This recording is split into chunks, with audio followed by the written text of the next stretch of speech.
こんにちは、星名トレーニングスタジオの星名です。前回のグリップの投稿の後にたくさんの質問をいただきました。主な質問は2つで、1つはシャフトの延長線上にヘッドの重心を持ってきた時にヘッドが少しかぶった状態になりますので、これだと左へ打ち出してしまうんではないかっていう質問ですね。もう1つはダウンスイングでシャフトの延長線上にクラブの重心がある状態が一番エネルギー効率がいいっていう話をしたんですけれども、そのまま来たらフェースは開いたままでスライスになってしまうんじゃないかっていう質問です。この2つがとても多かったんですけれども、それに対する回答は次回の下半身とか体幹の使い方と合わせて考えることで解決していく部分なんですけれども、僕の更新はとても遅いので、その長い期間の間にスイングに迷いが出たりスイングが崩れてしまう人が出ては良くないと思いましたので、急遽こういった解説動画を作ることにしました。では一つずつ解説していきたいと思います。まずシャフトに対する重心の位置が一直線上に並んだ状態だとフェースは確かにかぶった状態になります。これについては軽い棒だとちょっと安定した位置が分かりやすいので棒で説明をします。例えばこれでグリップをしてですね、手の力を抜いてみます。楽に構えてもらうと、これ誰がやっても右斜め前に来ます。これが自然な位置、ニュートラルな位置ですね。これを例えば正面に置こうとしても力を抜けばここに戻ります。もっとこっちにしておいたとしても力を抜けば同じ位置に戻ってきます。この自然な位置っていうのはとても再現性の高い位置で、どこから振り下ろしてもそこに戻ってきます。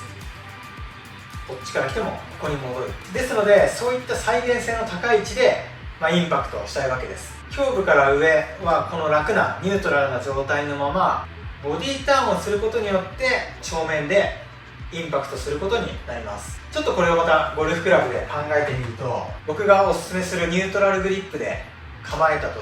してもですね、これも楽に力を抜くとやはり右斜め前に来ます。でこの位置はこの状態、クラブが少しかぶった状態から若干クラブフェースは開いていくことになります。若干開いた状態でさらにボディターンをしていくとフェースは正面を向きます。インパクトの時の姿勢はこのような姿勢になることで、胸部から上は一番再現性の高い位置に戻ってきたタイミングで打つことになります。これがもしフェースがまっすぐの状態で構えたとすると、腕のニュートラルな位置はフェースは少し開いた状態になります。でこの状態でインパクトの姿勢を作るとフェースが開いた状態でスライスボールになりやすいです。そういう意味でも重心をしっかり揃えて、なおかつ下半身と体幹をうまく使うことでクラブのフェースが正面を向くということになります。もしこのグリップで実際に打ってみてボールが左へ飛んでしまった、フックボールになってしまったという方は、おそらくボディターンがうまくできていなくて、このようにそのまま体の正面で打っているんだと思います。そうなるとやはりクラブフェースは左を向きますのでフックボールになりやすいです。ですので重心が揃ったグリップと下半身と体幹の動きが合わさって初めてフェースは正面を向くっていうことになります。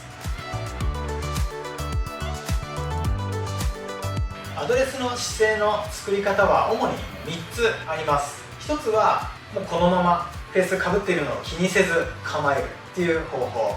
2つ目はかぶっているとやはりイメージとしては左へボールが飛んでいきそうですので、その嫌なイメージをなくすためにフェースを少しこのような形で手首を使って揃えて構える。僕はこのやり方をしています。でそれともう一つは少し右肩を下げるような形で構えるとクラブフェースは少し開く形になるので正面を向きやすいです。ちょっと大げさにしていますけど、こんな感じで右肩を下げた姿勢でも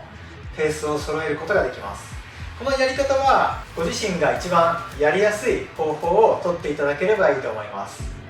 それからもう一つの質問、シャフトのちょうど延長線上に重心がある状態で振ってくると、そのままだとフェースが開いたままボールに当たってしまうんじゃないかっていう質問です。また先ほどのようにニュートラルな位置、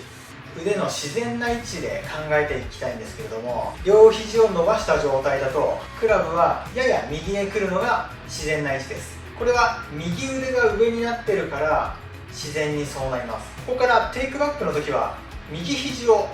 曲げていくことになるんですけども、右肘を曲げると今度自然な位置はフェースが開いていく状態になります。で、反対に左肘を曲げていけばフェースは閉じていく動きになります。これは僕がこうやったりこういう風にねじっているわけではなくて、右肘曲げたまま楽な姿勢をとるとクラブフェースは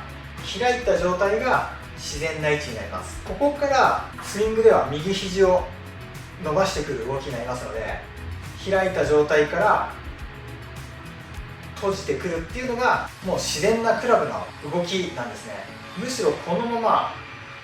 こういう風にやることは手首も痛くなるぐらい不自然な動きになります。こう伸ばしてきたらこのように帰ってくるのが自然な動きになります。で、アームローテーションはあえてこういう風に動かそうとするんではなくて、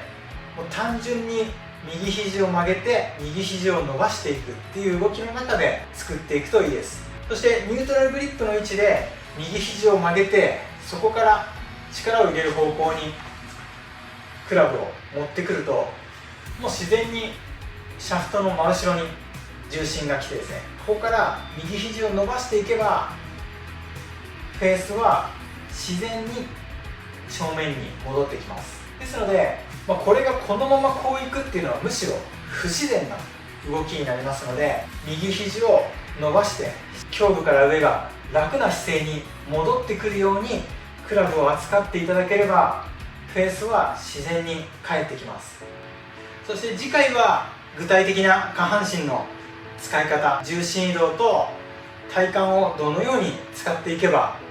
より効率的にスイングしていけるのかっていう部分を解説していきたいと思いますので、ぜひ次回の動画もご覧になってください。最後までご視聴ありがとうございました。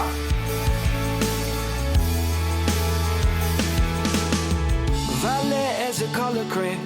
We were running through the fields. You had flowers in your